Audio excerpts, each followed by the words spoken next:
You may have noticed that we can't go out much at the moment, so I'm starting a new spot which involves staying in.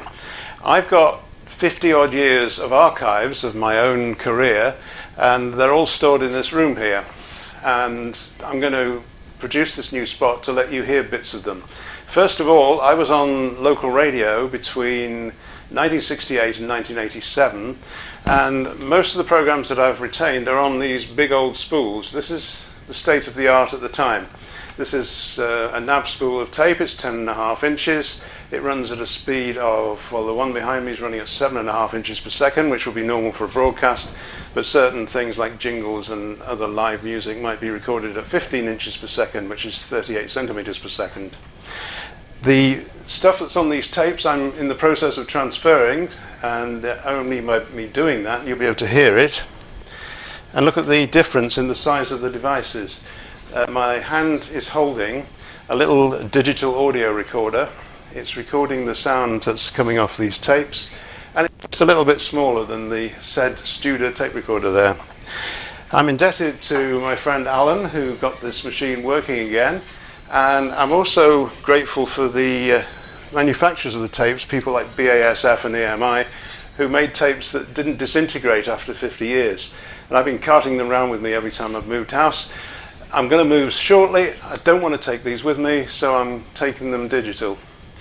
The new spot I'm bringing you is, a bit silly it may seem, a radio archive spot. For 20 years in the 80s and 90s, I recorded a lot of video as well. Not professionally, just home video like anyone else, but I've decided that we're going to split up the screen, and here's how it's going to go. Along the bottom of your screen here, you're going to see a description of the radio program that's playing, information about it, when it was first broadcast, that kind of thing. And then I'm going to put up a panel on one side of the screen or the other. We seem to have a bit of a space this side at the moment, where you can get some information about the video. So let's reshape, regroup, whatever the expression is, get those panels up on the screen now, and let's get started with this month's, oh, we need a title for this too. I did think of calling it BBC, unfortunately that's been done because that would stand for Brian's broadcast collection, but I'm just going to call it Play It Smart for now. If you can come up with a better title, let me know. Here we go. Stay with the fun. Hear all the hits on Pirate Johnnie Walker.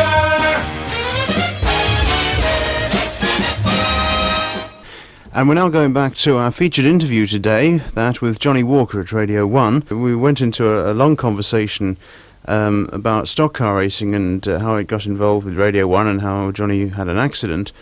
And he felt it best, and so did the BBC, that he shouldn't do any more of this. There's a Radio 1 DJ's race at Brands Hatch on September the 9th. So I think I'll take my crash out of Radio 1 retirement don't mind the football teams though, and that. Yeah, that's it's not quite so likely, really. I mean, you could quite easily break your leg playing football, but it's stock car racing is a pretty hairy sport. Yeah. Can we just touch back finally on the pirate situation? You stayed on after the Marine Offences Act. You're well known for it. This fight for freedom thing. Well, how did you feel in those days? At the time, nobody was allowed to offer us any support. The press supposedly weren't allowed to write about us. We never got a mention anywhere, you know, and we used to sort of feel as if we were fighting a lone battle in a way. Anything we could do to sort of bolster the morale and really get the thing, you know, create a sort of strong feeling in our listeners, we used to do. I stayed really because I couldn't comprehend the fact that a government would bother itself with stopping something that only brought entertainment and pleasure to people. And we're supposedly brought up in Britain that, you know, it's a free country and a democratic society. And I really couldn't believe that radio station, you know, they would bother so much to put it off the air.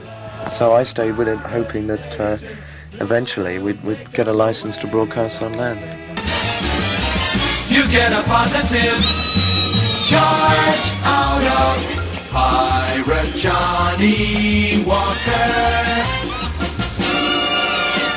Good. You won't hear the music that you like any old time of day or night. Oh, we love the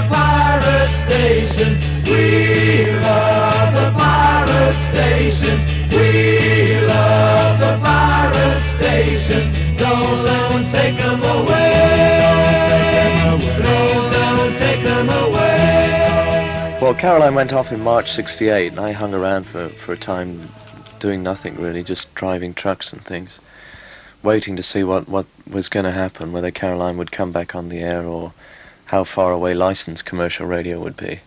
I mean, it's still not on the air now. That's 5 years later. So really I had to make the decision that if I wanted to stay in radio, which is the thing that I knew best, that it would have to be the BBC.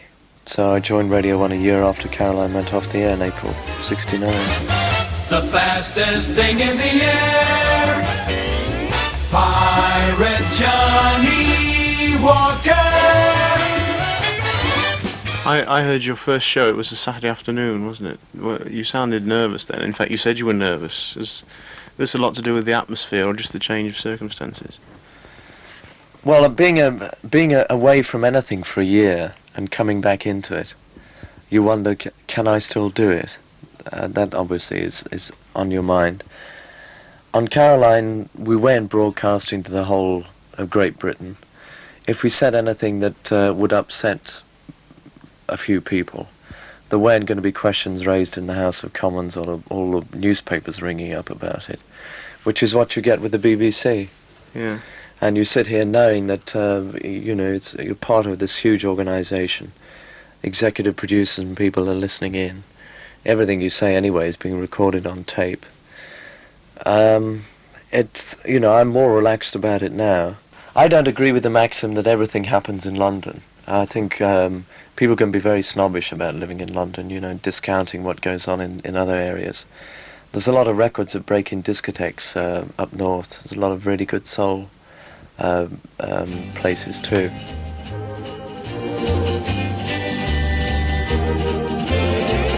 Pirate Johnnie Walker. But I think if you have a radio station broadcasting nationally, London really has to be the place.